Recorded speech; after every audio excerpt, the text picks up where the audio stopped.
The USAF activates first F-35 Aggressor Squadron. This year, the U.S. Air Force Aggressors turns 50 years old. Therefore, it is appropriate that the 65th Aggressor Squadron has been reactivated at Nellis Air Force Base in Nevada, marking one of the most important turning points in the history of the squadrons that portray the adversary. The unit, which flies stealthy F-35A fighter jets, will raise the bar for all U.S. Air Force aggressor forces. The Red Baron research, which examined in great detail the air conflict over North Vietnam, is where the USAF aggressors come from. It aimed to comprehend why the results of air-to-air combat in the conflict had changed so noticeably.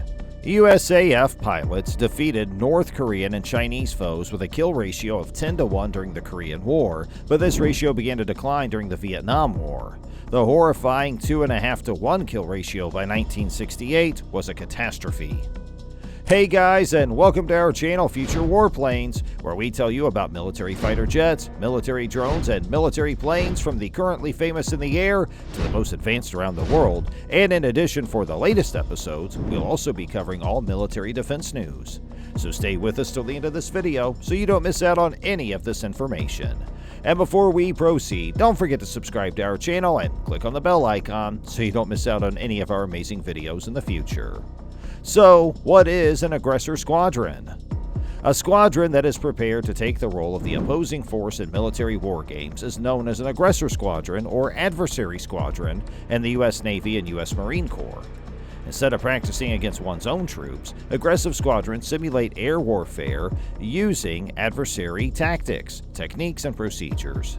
Surrogate aircraft are employed to simulate possible enemies instead of using genuine enemy aircraft and equipment because it's not practical to do so.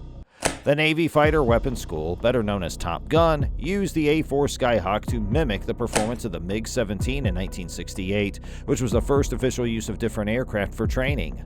Due to the formalized dissimilar air combat training success, each Master Jet Base's Navy Instrument Training Squadrons equipped with the A-4 were converted into adversary squadrons.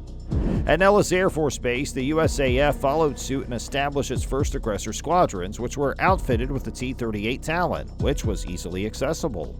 In general, the USAF discovered that its squadron air crews were not exposed to enough dissimilar air combat training, or DACT, which simulates combat against several types of aircraft. Additionally, its pilots weren't exposed to enough adversary tactics. The 64th Fighter Weapons Squadron was subsequently founded at Nellis in 1972. Its pilots were familiar with enemy tactics, and the aircraft they flew were originally T-38s and later F-5Es.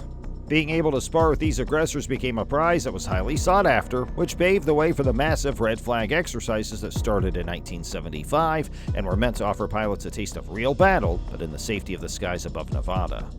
Since then, the U.S. Air Force Aggressor program has persisted, albeit it has fluctuated according to real and imagined threats. Prior to 2014, when it was forced to cut cost, the 65th AGRS operated F-15C and Ds for 9 years.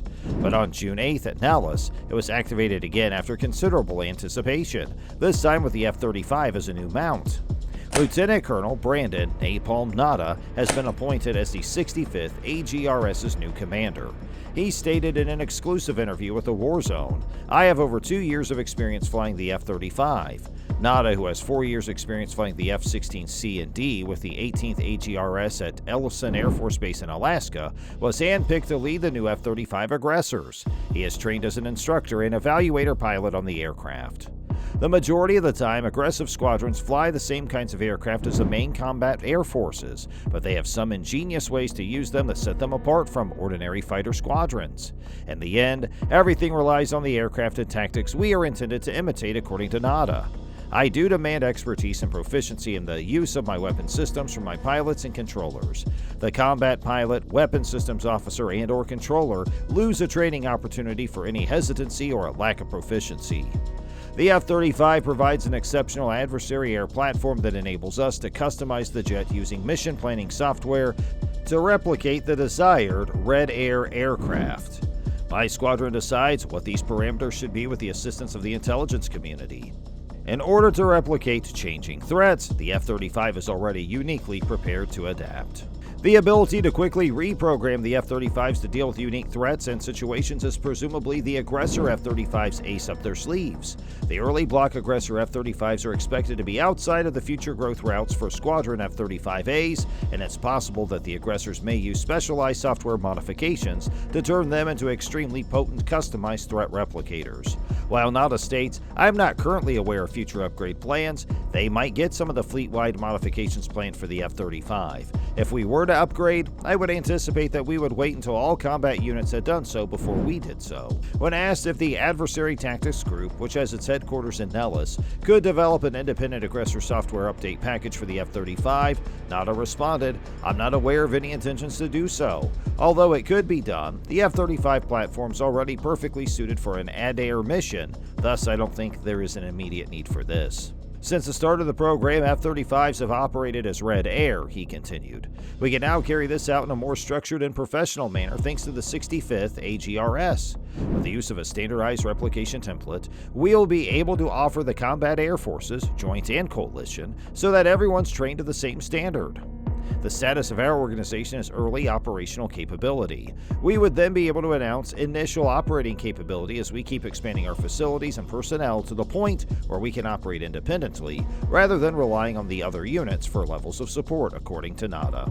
The 65th AGRS took part in Exercise Red Flag 22-3 last month, and we are aiming towards the end of this year or the beginning of next year. In looking back on the 50 years of USAF aggressors, NADA notes that the aggressor mission, Know, Teach, Replicate, has been constant, and it's also always been manned by the best competent and skilled operators, maintainers, and warriors the Air Force has to offer. What has changed are the replicating strategies in aircraft. We have to adjust what the combat forces have asked and needed us to reproduce for their training when we first began flying F-5s, followed by F-15s, F-16s, and now F-35s.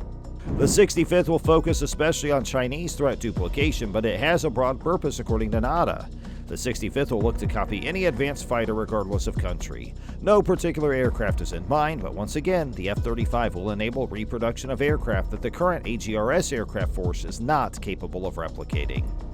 In order to give the fighting forces the best and most accurate replication possible, it is crucial that we, the aggressor force, are positioned correctly. We must advance as other nations do, in terms of their capacities. The logical and inevitable progression in that evolution is the F-35.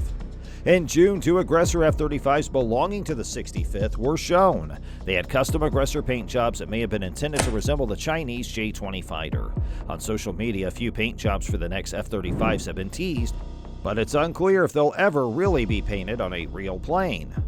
NADA states, "At this moment I'm not aware of any other paint schemes. The current plan fits a different force like a glove." And that ends today's episode. We sincerely hope you enjoyed our video. If you did, please click on the like button and make sure you share with your friends and family. And if you have any other questions or comments, you can always share them with us in the comment space below. And make sure you subscribe to our channel for more great updates like this. Thanks for watching.